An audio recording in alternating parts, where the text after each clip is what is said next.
रात में रेशम पानी टंकी की तरफ चली गई। बाहर से ही उसने देखा कि पानी टंकी के बाउंड्री के भीतर आज भी लड़कों का झुंड था। धुआं बाहर से ही दिख रहा था। वो धीरे धीरे लड़कों के झुंड के करीब जाने लगी। उसने देखा कि लड़के गोल बनाकर बैठे हुए थे और उनके बीच में ढेर सारी मोमबत्तियां जल रही थी। वे लोग कुछ बुदबुदा रहे थे। रेशम की समझ में नहीं आया कि आखिर ये क्या चल रहा है। वो लड़के खड़े हो गए थे। एक लड़का उन सभी के बीच में जाकर खड़ा हो गया। अचानक पानी टंकी के अंदर का मौसम बदलने लगा।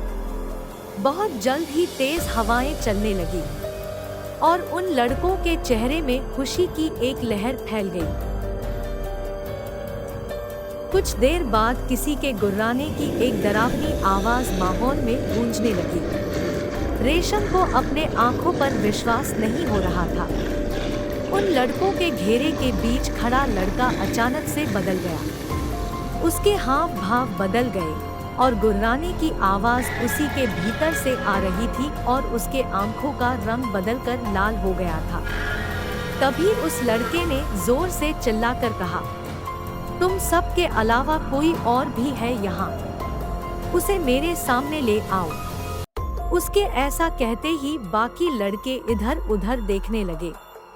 रेशम पीछे मुड़कर भागना चाहती थी, पर जैसे ही वो पीछे मुड़ी उसके बिल्कुल सामने एक लड़का हाथ में वीडियो रिकॉर्डिंग का कैमरा लिए खड़ा था। रेशम बुरी तरह फंस चुकी थी। तभी उनमें से एक लड़का आया और रेशम से बोला, देखो तुम जो कोई भी हो, अब जब तुम यहाँ आ ही गई हो तुम्हें यही हमारे साथ बैठना होगा। ये जो लड़का गोल घेरे के अंदर है उसके भीतर अभी अभी एक आत्मा ने प्रवेश किया है। वो अभी बहुत से खेल दिखाएगी और हम सब उसी की वीडियो रिकॉर्डिंग करने यहाँ आए हैं। हम सब रियल हॉरर वीडियो की शूटिंग करके यूट्यूब के माध्यम से लोगों को वीडियो दिखाते हैं और पैसे कमाते हैं। तुम चुपचाप उस गोले का हिस्सा बन जाओ। हमारी वीडियो खत्म होने पर तुम घर चली जाना। रेशम उनकी बातों को समझ नहीं पा रही थी, लेकिन वो इतना समझ चुकी थी कि शायद ऐसी ही किसी परिस्थिति में फंसकर रेखा की मौत हो गई और अब वो भी इस जगह फंस चुकी है। सिवाय उन लड़कों की बात मानने के उसके पास कोई रास्ता नहीं था। वो उस गोल घेरे के साथ जाकर खड़ी हो गई। उसे लग रहा था कि आज शायद उसकी भी डर के वजह से मौत हो जाएगी। गोले के बीच खड़े उस लड़के ने गुर्राते हुए जब रेशम की तरफ देखा तो उसे इस तरह देखकर रेशम की चीख निकल गई। वो बीच में खड़ा लड़का रेशम को घूर रहा था। फिर अचानक वो हवा में उड़ने लगा। वो एक भयानक हंसी हंस रहा था। रेशम को लगा कि वो बेहोश हो जाएगी। तभी उसके पास खड़े लड़के ने उसके कानों में हल्के से कहा, बेहोश हुई तो मारी जाओगी। उसकी बात सुनकर रेशम ने खुद पर काबू किया। अब बगैर डरे रेशम उस हवा में झूलते लड़के को देख रही थी। अचानक हवा में उड़ता वो लड़का नीचे आकर बिल्कुल रेशम के पास खड़ा हो गया।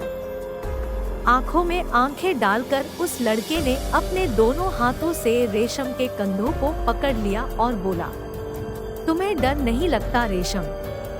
इससे बहुत कम देखकर मैं मर गई। तुम्हारी हिम्मत माननी पड़ेगी, पर मैं तुम्हें मार कर रहूंगी। तुम्हें मेरे पास आना ही होगा, तुम्हें मरना ही होगा।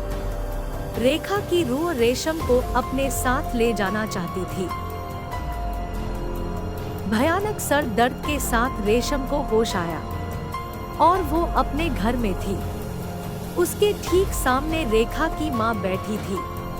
वो हाथ में माला लिए कुछ मंत्र बुदबुदा रही थी।